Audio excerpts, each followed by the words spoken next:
Además, también quiero darle las gracias a cada uno de mis ministros que están presentes, darle las gracias a diputados y a senadores que están aquí, digamos, festejando la fiesta de la libertad.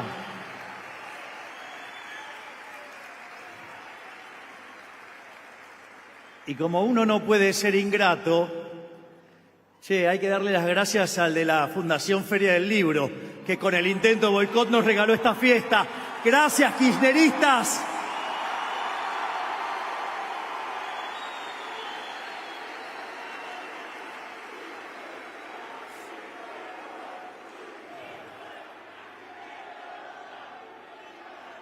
Parece que ibas a necesitar más de 10 salas José Hernández para recibir esto.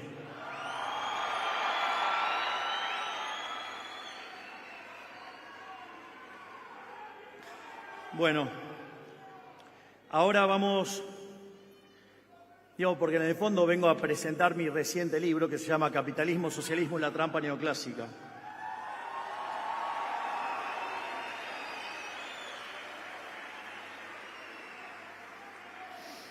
Y en realidad el subtítulo es De la teoría económica a la acción política. Por lo tanto, el libro está estructurado en 3 bloques. Un primer bloque es la introducción. En la introducción, básicamente, lo que nosotros hacemos es presentar los discursos más emblemáticos que hemos dado desde que estamos aquí en política.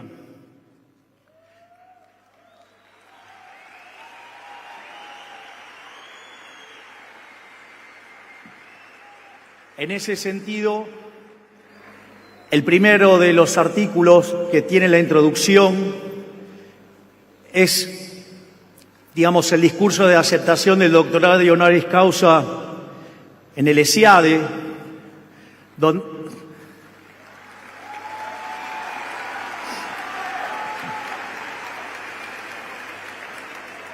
que es un artículo donde básicamente hago un recorrido de cómo fui mutando mi pensamiento a lo largo de los años, desde ser lo que se llama un post-keynesiano, un keynesiano marxista, hasta convertirme orgullosamente en un discípulo de la escuela austríaca, liberal, libertario, anarcocapitalista.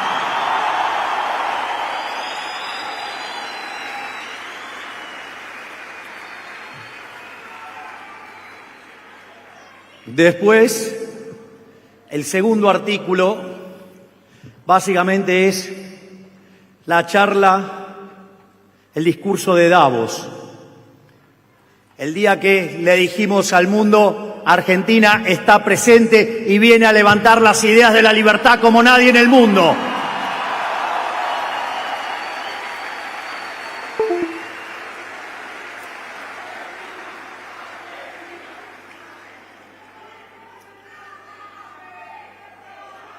La tercera conferencia que aparece en esta introducción es una conferencia que di en CPAC en Washington, donde básicamente explico los riesgos que implica abrazar las ideas neoclásicas en materia de monopolios y a la luz de eso cómo la regulación económica termina destruyendo el crecimiento económico. Es cierto que este artículo podría ser parte de lo que es la parte 1, que son artículos técnicos, pero dada la relevancia que tuvo ese discurso y que se complementa con el discurso de Davos, es que lo van a encontrar ahí. Y por otra parte, el cierre de esta sección es básicamente el discurso de apertura de la Asamblea Legislativa. Es decir, ese famoso discurso donde fui y me paré frente al Congreso y le dije todo lo que seríamos los ciudadanos argentinos, decirles en la cara, y se lo dijimos.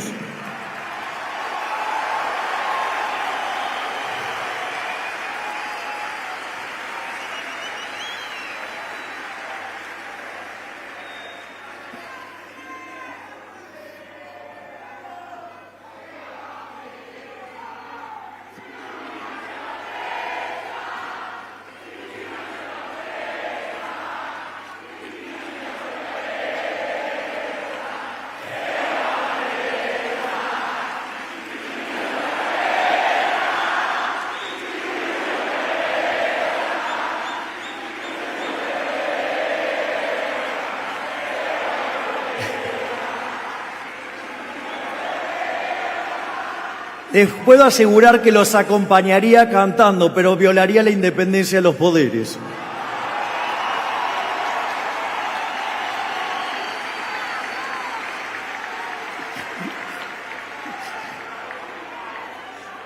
¿No les parece que ya tengo bastante quilombos?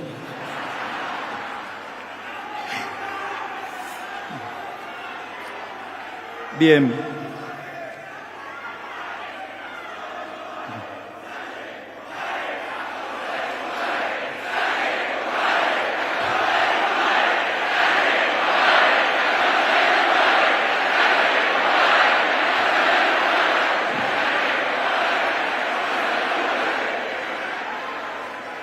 Che, pará que Mondino me va a pedir horas extras.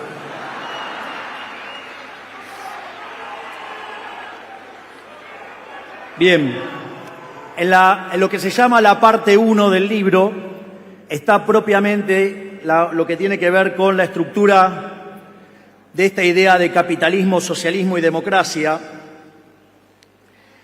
Y ahí ustedes van a encontrar 5 artículos.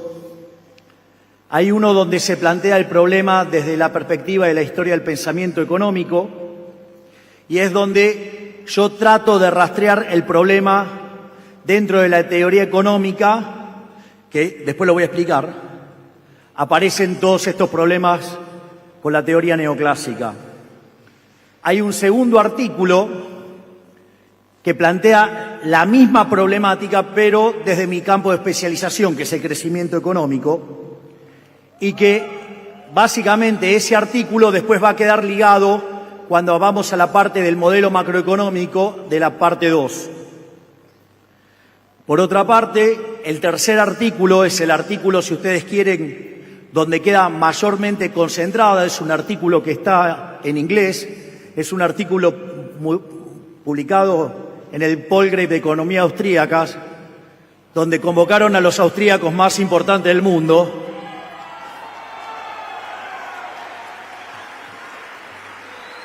Parece que algunos que saben mucho se los olvidaron.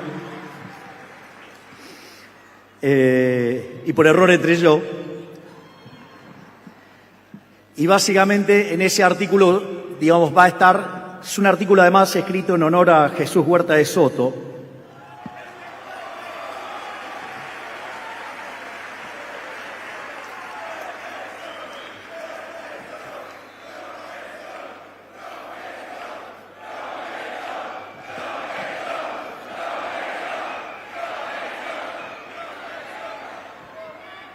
Y después van a encontrar una aplicación a los impuestos y esa parte cierra con una aplicación, digamos, a la batalla cultural y al diseño de políticas y cómo enfrentar y darle pelea de frente al socialismo del siglo XXI y la estrategia que fueron construyendo en base a Gramsci con la lógica del Grupo, digamos, de lo que se llamaba el Foro de San Pablo y ahora Grupo Puebla. Es decir, esos enemigos que de repente, digamos, tratan de voltear a este gobierno porque quieren que siga el socialismo y la miseria.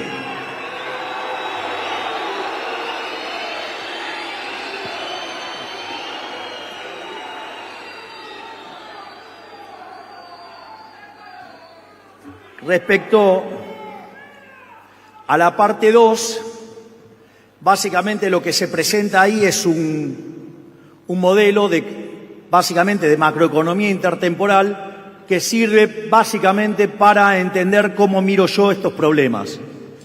Donde además lo que van a encontrar es que toda la macroeconomía moderna está escrita en términos de crecimiento económico. Básicamente, desde mi punto de vista, en el nivel intermedio, porque en el nivel avanzado el mejor libro es el del doctor Federico Sturzenegger, que está aquí presente.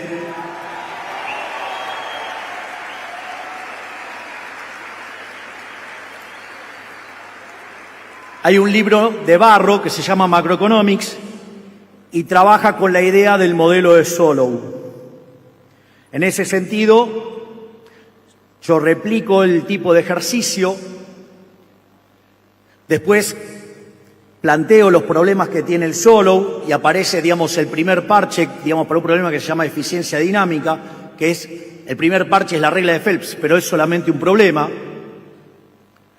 Ese modelo después se mejora y se pone en términos de matemática concretamente intertemporal, con optimización intertemporal, que es una digamos, es una mejora sobre el modelo de Ramsey de 1928, que se hace a mediados de la década de 60 por dos economistas, uno que se llamaba Cass y otro que se llamaba Koopmans.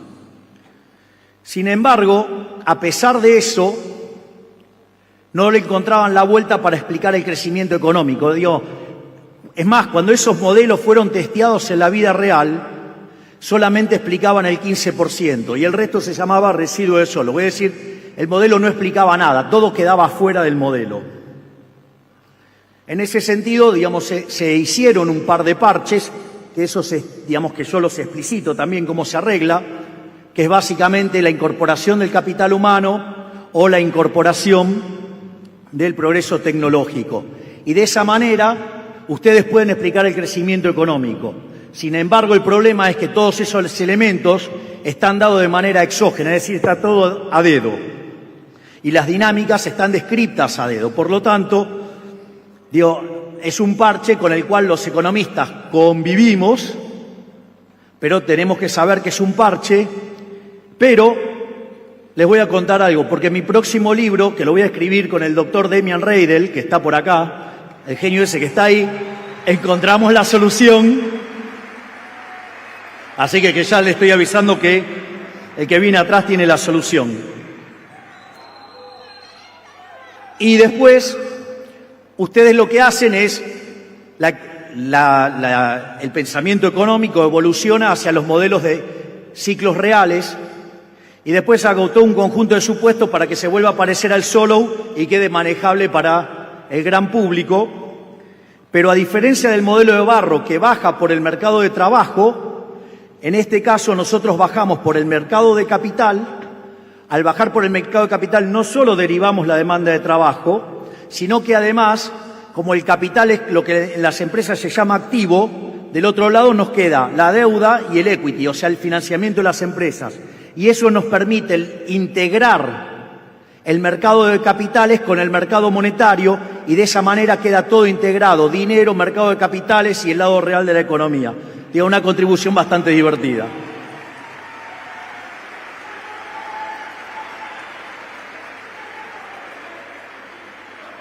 Y naturalmente, digamos, esto termina con la extensión a una economía abierta.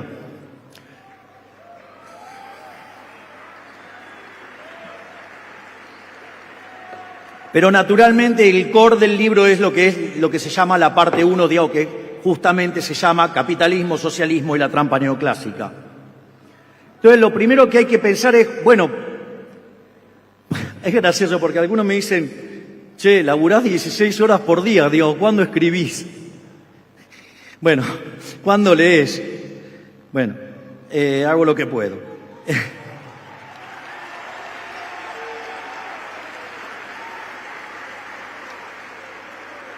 Pero en rigor, este paper o este trabajo, si ustedes quieren, arrancó hace 11 años. Yo, básicamente,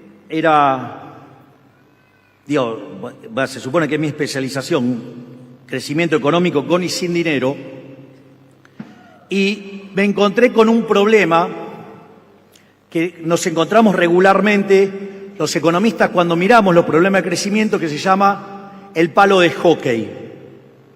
Hay un economista que en paz descanse que se llamaba Angus Maddison y lo que hizo fue estimar el PBI per cápita de los distintos países del mundo a lo largo de la historia.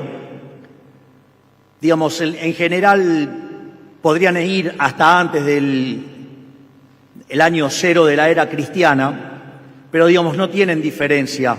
Entonces, en general, ustedes se van a encontrar con una serie desde el año 0 de la era cristiana hasta el año 2000, y obviamente que tiene actualizaciones eso.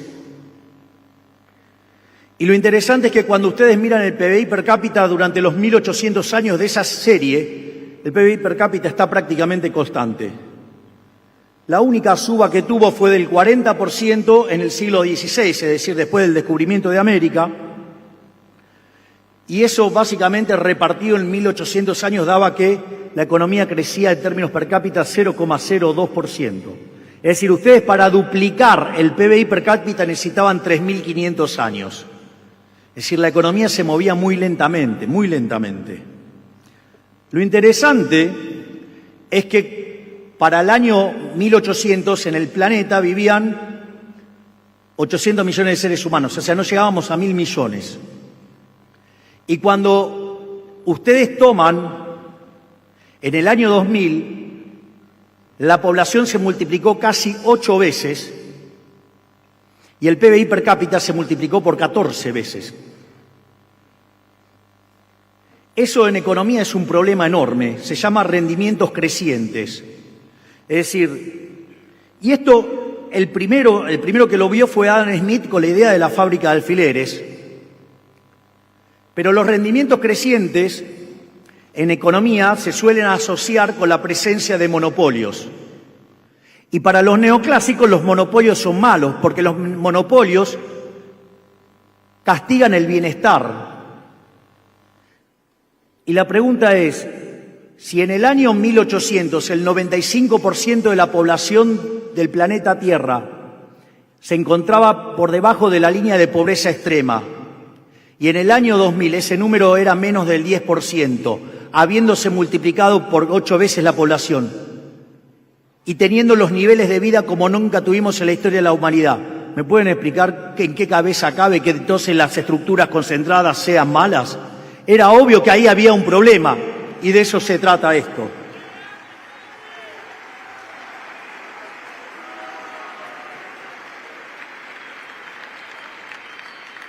Frente a ese problema, dije, entonces tengo algún problema raro, digamos, con la micro. Después de casi 25 años de dar clases de micro, digo, algo está mal. Y ahí tuve la dicha de encontrarme con un artículo del maravilloso Murray Newton Rothbard, el padre del anarcocapitalismo, que se llama Monopolio y Competencia.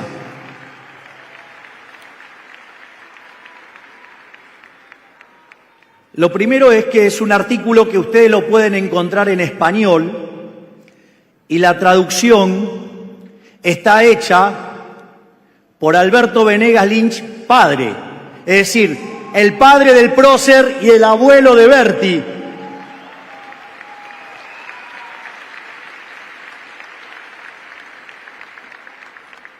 Yo recuerdo que después de 3 horas de leer ese artículo de 140 hojas, terminé de leerlo y dije, todo lo que enseñé de estructura de mercado durante 25 años está todo mal. Y ahí me volví austríaco, anarcocapitalista, todo. Fue una revelación total.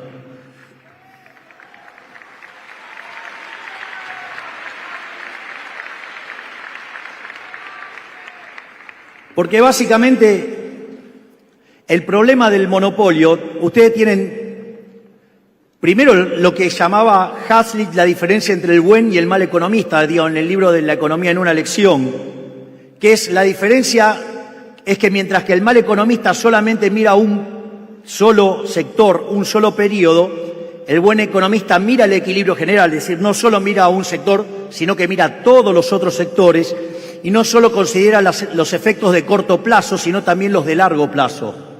Es decir, pasan de el mal economista trabaja con un modelo de equilibrio parcial de un solo bien y de un solo periodo a un modelo de equilibrio general intertemporal. Entonces, por ejemplo, una determinada marca de autos puede tener el monopolio sobre ese auto, pero compite también con los otros y hay sustitución y ustedes pueden competir uno con otro. Pero ahora lo voy a hacer más violento. Supongamos que tenemos el caso de una empresa que produce celulares y compite con otras 9. Entonces ustedes tienen ahí 10 empresas compitiendo. Y ahora aparece una empresa que logra hacer un celular de muchísimas mejores prestaciones y a un costo muchísimo más bajo, o sea, un bien de mejor calidad, un mejor precio.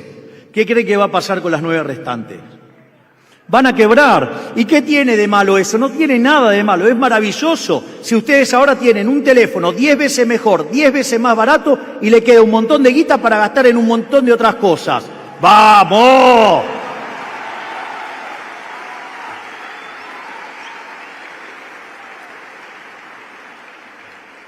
Claro, pero ahí le vamos a decir algo incómodo a los políticos.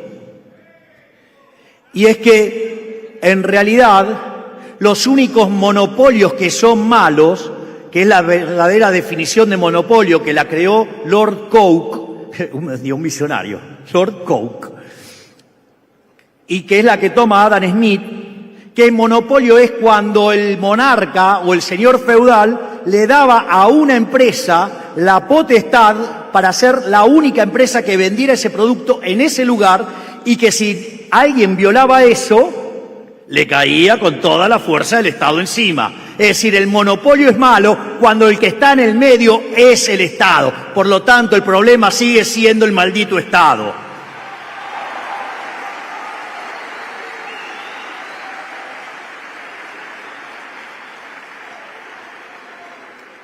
Por lo tanto, la inspiración arrancó en ese momento y era entonces encontrar dónde estaba el problema en el instrumental neoclásico. El otro elemento que tiene el artículo, porque fíjate que se llama capitalismo, socialismo y la trampa neoclásica, es decir, que el sistema neoclásico constituye una trampa. Y menciono el capitalismo y el socialismo. Y eso, digamos, lo tomo de dos autores. Uno es Ludwig von Mises y el otro es Friedrich von Hayek.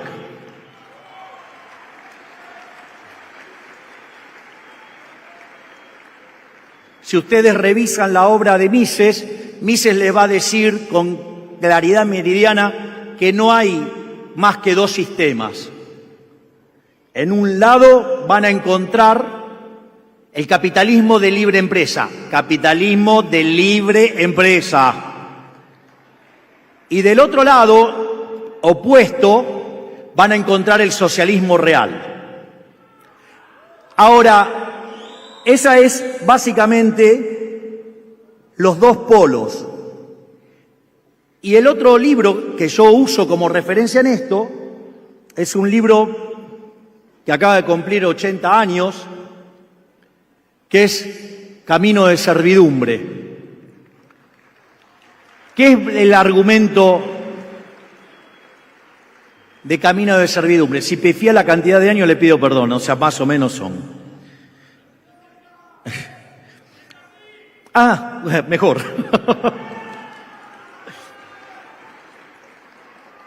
En ese sentido, ¿qué era lo que señalaba Hayek? Es que cuando un político fatalmente arrogante se metía a intervenir en un mercado porque creía que había un fallo de mercado, el resultado emergente era que funcionaba peor. Y ante esa situación desataba más violencia y frustración por parte del político y lo llevaba a tener un mayor grado de intervención. Y así, consecuentemente, se iban perdiendo libertades individuales en la medida que el sistema económico funciona cada vez peor. Por eso, digamos, el camino de servidumbre, el camino hacia la miseria, la trampa, digamos, que nos lleva a la miseria el buenismo socialista, porque demanda cada vez más intervención y peor va a funcionar la economía al tiempo que tenemos menos libertad y se bloquea el mecanismo de coordinación y de generación de información.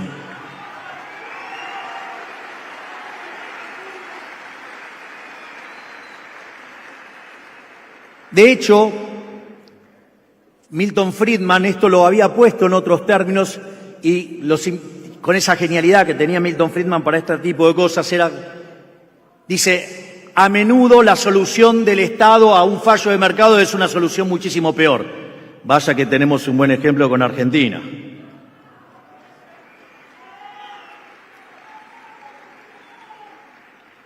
Entonces,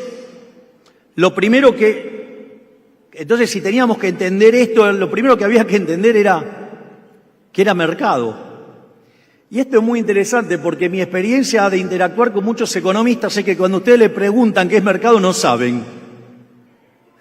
Es decir, no sé, es como que no sé, que un médico no sepa, no sé, que es una pierna, qué sé yo. Es raro.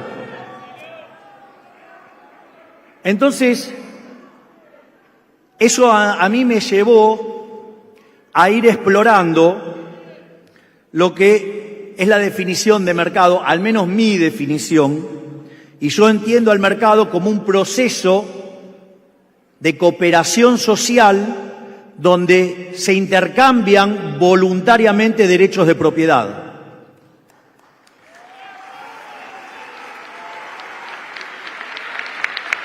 Ahora, el punto es que si entonces hay propiedad privada, consecuentemente no hay Estado, eso tiene un sentido, porque ¿qué es lo que hace el sistema de precios? El sistema de precios es un mecanismo de transmisión de señal, de coordinación y de ajuste. Es decir, cuando ustedes hacen una transacción, queda registrado un precio, ese precio se transforma en una señal que coordina a los agentes, algunos serán compradores, otros serán vendedores, van a empezar a interactuar y en la medida que oferta y demanda difieran, se van modificando los precios hasta que encuentre el equilibrio. Obviamente que si en el medio aparece el Estado interfiriendo sobre la propiedad privada, eso genera un ruido en el precio y por ende el mercado se descoordina y entonces las cosas empiezan a funcionar mal.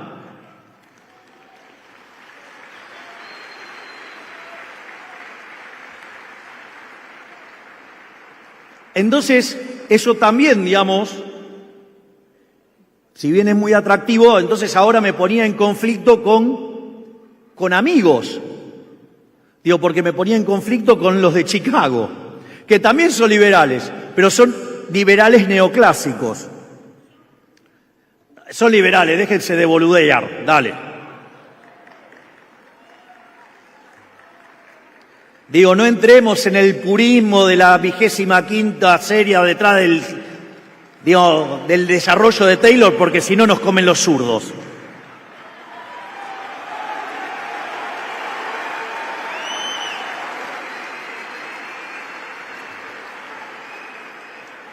Si no, podemos volver a esos que hacían reuniones y que un ascensor le quedaba grande.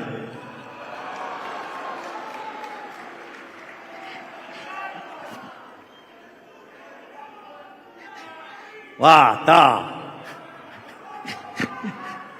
Che, la orla que le están poniendo a la charla está divertida, pero se supone que estoy hablando de teoría económica. Entonces,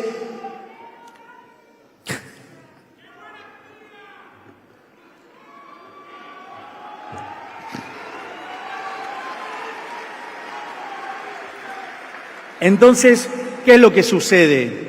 Ustedes se van a encontrar que en la tradición de Chicago, bien en la tradición neoclásica, el único elemento por el cual existe el Estado es porque básicamente estamos frente a la presencia de fallos de mercado.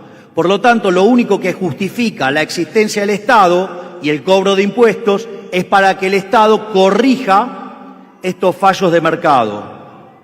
Pero, ¿qué es lo que pasa? Esa definición a mí con la definición de mercado no me mapeaba, y en ese sentido, mi reflexión, que obviamente les va a parecer a alguien un poquito extrema, como todo lo que hago,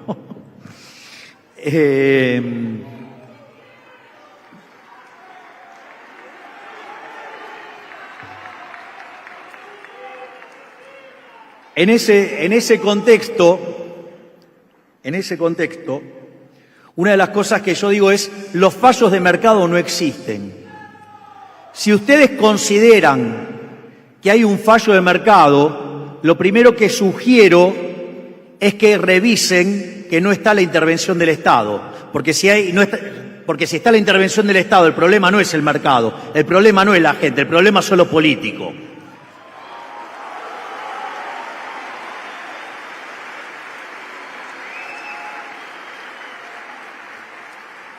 Pero obviamente que si la definición la dejaba ahí, estaba muy light.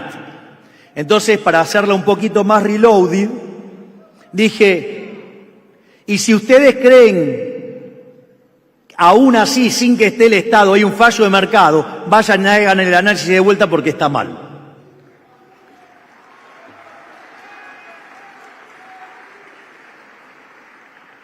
Y lo interesante es que el análisis neoclásico y los economistas, yo creo que definitivamente en algún momento, digamos, enfermamos y perdimos la brújula. ¿Qué es un modelo? Un modelo es una representación simplificada de la realidad. Ahora, si el modelo no mapea con la realidad, una cabeza normal, razonable, ¿qué hace? Tira el modelo y busca uno que mapee con la realidad. Bueno, los neoclásicos enloquecieron tanto que lo llaman fallo de mercado. Entonces, ahora hay que encontrar por qué los economistas hacen eso. Entonces, para poder encontrar dónde está el origen de todo eso, ¿qué me dice? Me fui a papá. No, a vos, a Adam Smith. A vos no. Vos y tu negocio, ¿qué haces?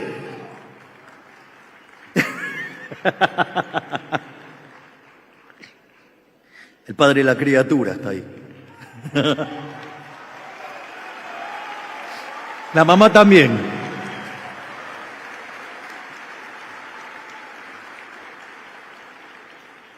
Entonces, ¿qué es lo que hice? Me fui a Adam Smith. Y lo más interesante que Adam Smith contenía un modelo de crecimiento económico. Adam Smith es a la economía lo que Gauss a la matemática, alguien que se adelantó 200 años a su tiempo. Claro, por eso, digamos, también era medio loco, no le daba bola a nadie, o sea, Gauss era bastante más complicado. Ahí voy, ya llego, pero dejen de espoliarme los títulos. Básicamente hay dos ideas fuerza en Adam Smith. Una es la idea de la fábrica de alfileres, que era lo que decía, que si una persona, digamos, se dedicaba a hacer un alfiler solo, podía producir 20 alfileres por día. Pero si partían esa actividad en 15 actividades distintas, la productividad per cápita saltaba a 5.000 alfileres por día. Una idea que la división del trabajo conduce a ¿qué? A los rendimientos crecientes. Es decir, que el elemento fundamental que explica el crecimiento económico estaba en Adam Smith, una obra publicada en 1776, pero que él la había empezado a escribir en 1766, o sea, 10 años antes. Y la otra idea, que es una de las ideas más maravillosas y que todo el mundo quedó fascinado con eso, es la idea de la mano invisible. Y es que cada uno, guiado por su propio interés, conduce al máximo bienestar general. Por lo tanto, no necesitamos que se meta nadie en el medio. Con que nosotros hagamos lo que queremos hacer, alcanza y sobra, mientras que no le jodamos la vida a nadie.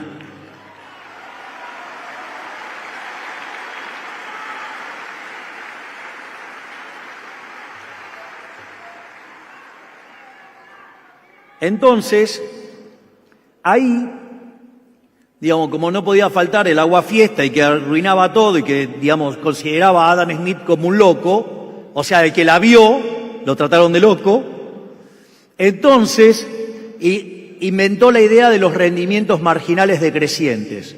Era una idea bastante simple, decía, bueno, la gente llega y ¿qué hace? Se asienta en el campo más productivo. Y cuando llega más gente, va yendo a campos que son cada vez menos productivos, y de esa manera aparecen los rendimientos marginales decrecientes. Básicamente, Malthus lo que quería explicar era una cosa verdaderamente aberrante que se llamaba la ley de hierro en los salarios, que decía que en la medida que el ingreso per cápita subía, la pasión de los sexos guiaba a la gente a tener más hijos, y como tenía más hijos y la productividad marginal era decreciente, había un momento donde eso encontraba un equilibrio. Y si la población se extendía más allá de ese lugar, entonces los salarios reales se destruían y la gente se moría de hambre. ¿Y cómo se le ocurrió a Malthus corregir esto? Con control de natalidad, cuyas versiones modernas son los aborteros.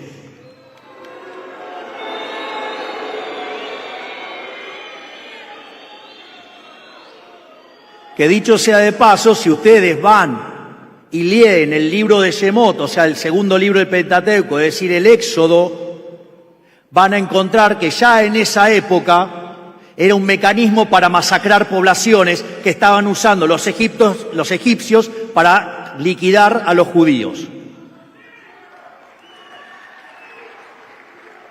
Y si quieren más acá en el tiempo, que es lo que está inspirando toda la agenda asesina de hoy, es el Club de Roma.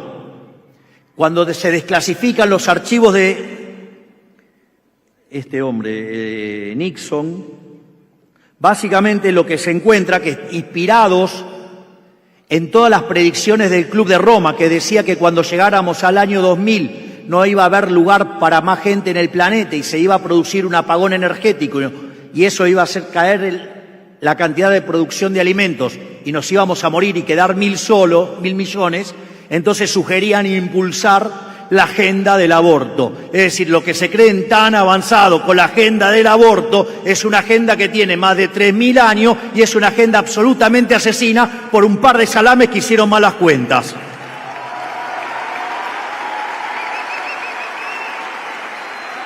Pero el señor Milei es un negacionista de la ciencia.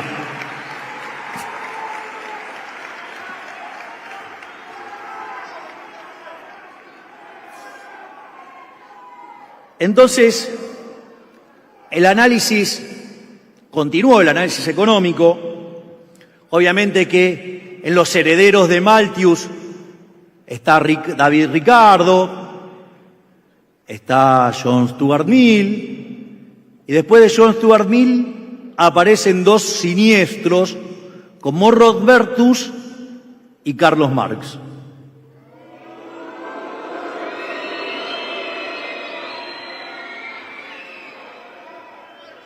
Pero frente al fracaso estrepitoso por no poder tener una buena teoría del valor, cosa que los rojitos todavía no aprendieron, aparece la teoría subjetiva del valor y aparece la escuela neoclásica. Y ahí aparecen tres vertientes. Aparece la vertiente de la escuela austríaca, que sale de Menger a partir de un libro que se llama Principio de Economía Política, que es de 1871.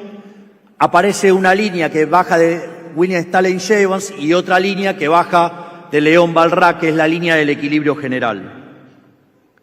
En esa línea del equilibrio general, cuando se le empieza a poner matemáticas a la economía, un efecto derivado es que aparece un señor llamado Wilfredo Pareto, cuyas ideas influenciaron a un señor nefasto de izquierda que se llamaba Mussolini,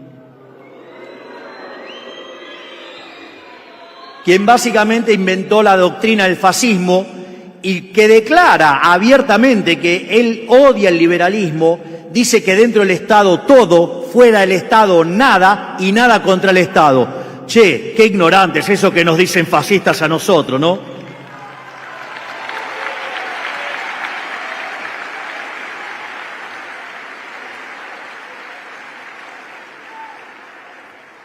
Y la idea del óptimo de Pareto era que si ustedes tenían una situación donde podían mejorar a alguien sin empeorar a nadie,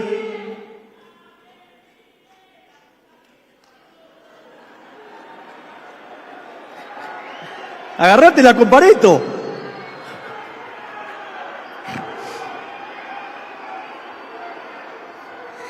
A ver, podemos volver al óptimo de Pareto.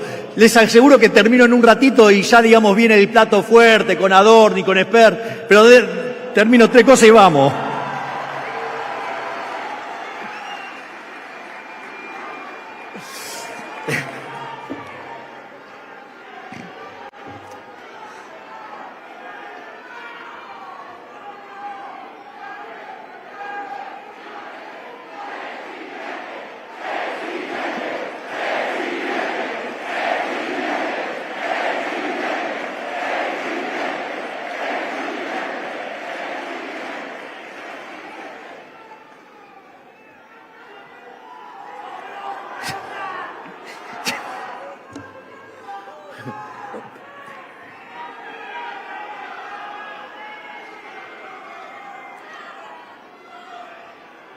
Che, menos mal que digamos, nos terminaron, digamos, no pudimos ir a la Feria del Libro, sino a la hora no teníamos que ir, así podemos estar todo el día.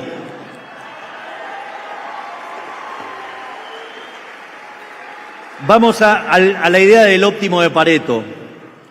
La idea del óptimo de Pareto decía que si ustedes tenían una situación en la cual para mejorar a alguien tenían que empeorar a otro, entonces estaban en un óptimo.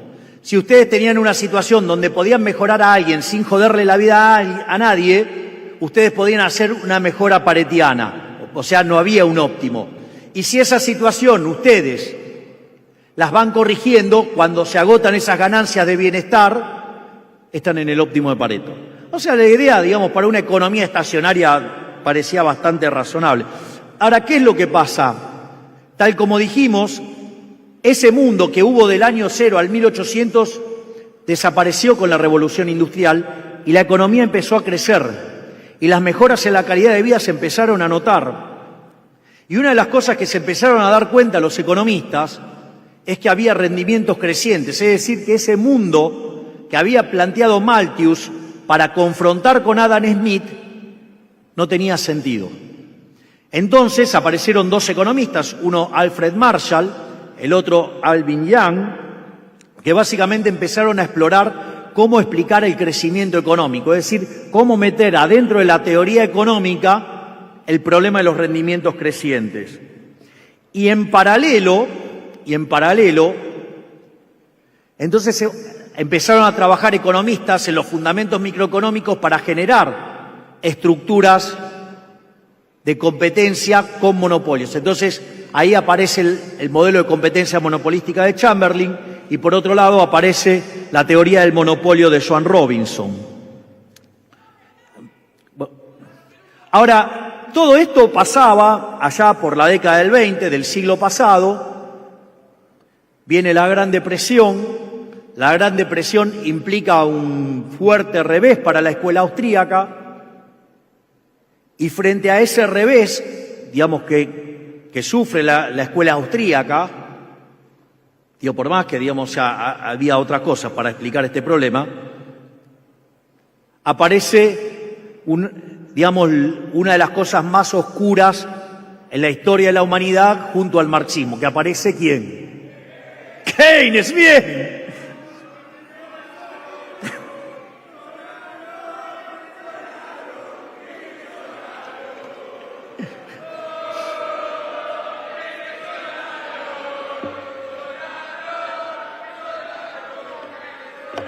Bueno, le están haciendo justicia.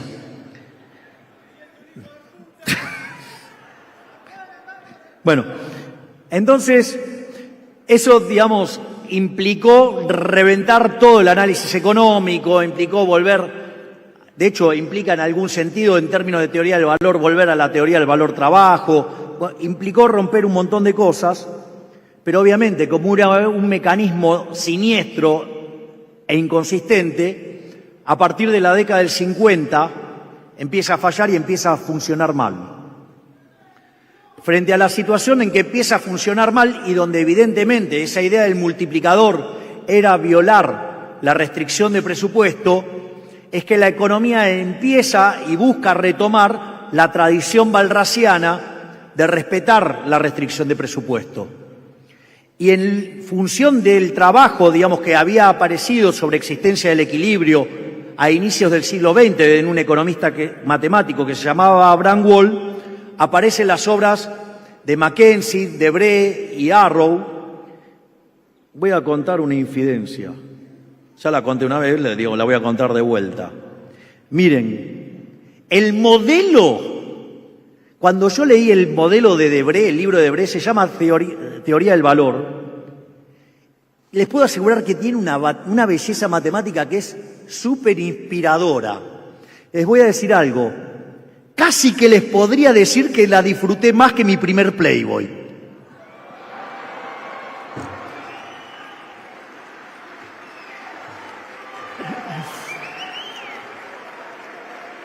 Es una licencia poética. Entonces, básicamente, ¿qué es lo que hacen esos modelos? Es trabajar sobre la idea de la existencia, de la unicidad y la estabilidad. Es decir, si el equilibrio existe, si es único y si es estable. Es decir, que si ustedes le meten una perturbación y se corre del equilibrio, a ver si, digamos, el modelo vuelve. En ese sentido, ¿cuál es el punto? Que hasta ahí no hay problema, porque necesitan armar una construcción topológica para que se pueda aplicar un teorema de punto fijo, como el de Brouwer o como el de Kakutani, según trabajen con funciones o con correspondencias. El problema radica cuando, sin fijarse, qué era lo que había atrás de esa matemática, quieren meter la idea de la optimalidad. Y cuando van a meter la idea de la optimalidad, que estaba profundamente relacionada con la idea de la mano invisible, empiezan a exigirle a esas funciones que empiecen a generar valores máximos. Y eso hace para que si yo tengo funciones de demanda que salen de maximizar la utilidad, funciones de oferta que salen de maximizar los beneficios, por lo tanto, si esas funciones son continuas en un conjunto compacto, cerrado, acotado, ¿sí?, con esas características, si la función es continua, el equilibrio existe y es único. En ese caso, y además, si suponemos que los efectos directos superan los cruzados, además es estable. Ahora, para conseguir la propiedad de optimalidad necesito la maximización. Y para eso, erróneamente, la economía neoclásica le exige a esas funciones, digamos, que sean, para que tengan un máximo y que sea único, estrictamente cóncavas. Y eso es falso. Porque ustedes podrían tener una función creciente y cuando saturan en el límite tendrían el máximo. Es más, en ese caso, además, ese problema, lo que implicaría quizás es un problema de índole empírica que tiene que ver con la naturaleza de que quedaría una sola empresa. Pero en realidad es que está mal diseñado el análisis. Y a partir de este mecanismo nefasto aparecen problemas, porque trabajar con los rendimientos constantes a escala no nos permite explicar el crecimiento económico. Y cuando esto que tenemos no convexidades, lo llamamos no falla de mercado, y entonces nos peleamos contra los monopolios, o nos peleamos contra los bienes públicos. ¿Cuántas veces, digamos, les dicen los políticos, no, porque esto es un bien público y lo debe proveer el Estado? Mire, el mejor ejemplo que se creó de bienes públicos lo inventó Samuelson, que eran los faros. Un bien público tiene dos características. Uno es el tema de la rivalidad, ¿no? Un bien que tiene rival es si lo consumo yo no lo puede consumir otro. Eso es rivalidad en consumo. Y otra es la no exclusión. Si me lo dan a mí no puedo excluir a otros. Por ejemplo, la luz. Yo estoy consumiendo esta luz. Y sin embargo no hay rivalidad en el consumo, la podrían consumir todos ustedes, no es un problema. Y además el que me está dando esa luz, me la da a mí y no los puede excluir a ustedes. O sea, el faro tiene esas características, es justamente la definición de bien público puro. Entonces apareció un abogado que no tenía la cabeza contaminada con todo el aparato neoclásico e iba a las reuniones que organizaba Milton Friedman en su casa en Chicago. Les digo que al pobre Ronald Coase le hacían un bullying de novela. Pobre Coase cobraba lo loco, pero el tipo era un genio. Entonces, ¿qué hizo? Con que los faros, o sea, son bienes públicos. Entonces, ¿qué hizo? Revisó todos los faros del siglo XIX. Descubran ¿qué creen que descubrió? Eran todos privados. Vamos.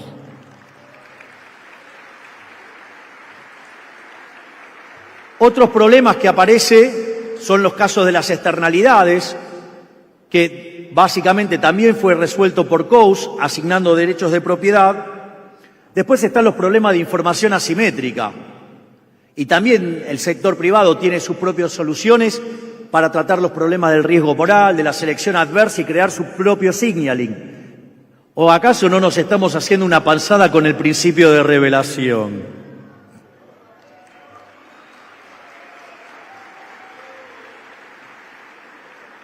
Y otro caso más es lo que se llama el fallo de coordinación, El ejemplo más claro es lo que se llama el dilema de los prisioneros, pero nadie se dio cuenta que cuando hacen el supuesto para tener el dilema de los prisioneros no pueden interactuar. Es decir, que no es que no se puede encontrar la solución no se encuentra porque en el medio está ¿quién? El maldito Estado que no los deja interactuar. Por lo tanto, si levantan ese supuesto, nada de problema del dilema de los prisioneros. Por lo tanto, toda esta idea de los fallos de mercado, porque no mapea contra nuestro modelo ideal de Arrow-Debré, lo único que hace es favorecer la intervención del Estado. Y cada vez que interviene el Estado, genera un fallo adicional en el funcionamiento del mercado que hace que demande más intervención y que de esa manera nos terminan condenando al maldito socialismo, que es contra lo que tenemos que pelear de una vez por todas. Muchas gracias.